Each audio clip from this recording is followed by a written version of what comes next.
Welcome everyone to Soccer Training 101 with Ryan Zinaich. Your basic training day will consist of a morning weightlifting session, which is normally to get the blood flowing and allow your muscles to rest for the rest of the day.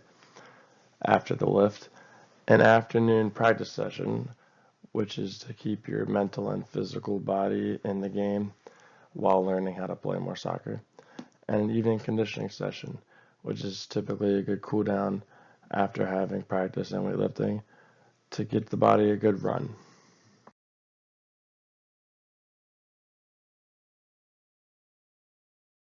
This is a basic position skills chart to show, based on your position, what skills you should have and to what extent you should perfect these skills based on your positioning on the field.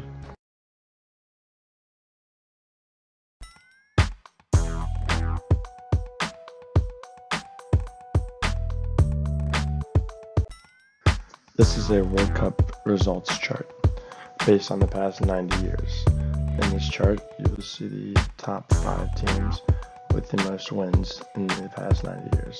Coming in first is Brazil with 5 World Cup titles. Tied for second is Italy and Germany, who both have 4. And tying in third is Uruguay, Argentina, and France, who all have 2 World Cup titles. Here we have 6 very key elements of soccer.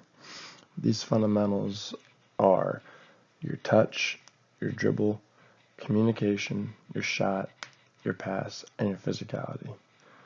Your touch is how well you control the ball. Your dribble is how fast and well you can dribble with the ball.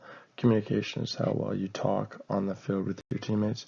Your shot is how well you score. Your pass is how well you complete a pass to another teammate. And your physicality is how strong you are on the field. These 6 fundamentals are essential to being a good soccer player. Thank you for watching, and I hope you have a great rest of your day.